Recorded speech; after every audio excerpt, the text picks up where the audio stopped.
This is the fastest declining mammal in the UK. The water vole, once a common animal scurrying along ditches, rivers and streams, have been in decline for over 50 years. It's believed that 94% of this species has disappeared from the UK. But as this animal is on the brink of extinction, conservationists have been purposely breeding more water voles to reintroduce them to our ecosystem.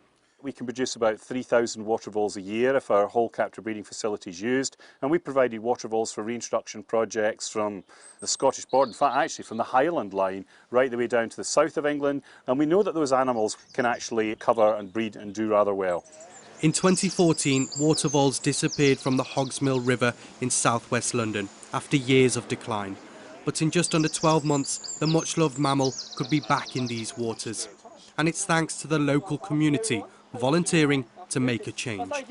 We've trained 60 volunteers, taught them to see the world through a water vole's eyes. So they can walk up and down this river and they can look at the different types of habitat and they can work out if it's a good habitat or bad habitat.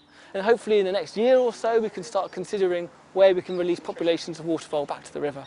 We're all very passionate about this. It's led by a very passionate group of people and it feels like it could be a great success. But the UK's wildlife continues to decline.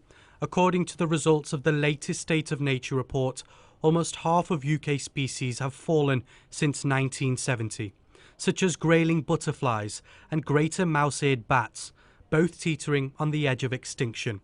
The report also revealed more than 2,000 species are at risk of disappearing altogether in the future.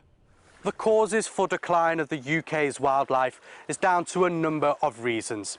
Evidence from the past 50 years shows climate change, pollution, and the way we manage our land for farming are key factors. But whilst the data is alarming, conservation initiatives like this one are cause for some cautious hope. Over the past 10 years, government spending on biodiversity has decreased by 42%.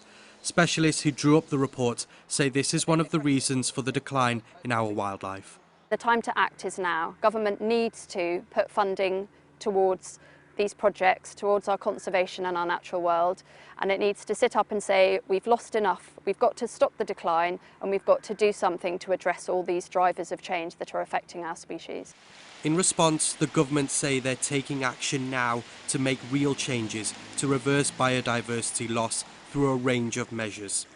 But as one species here is being reintroduced, another one will be in decline.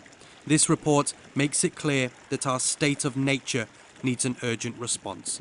Inzamam Rashid, Sky News.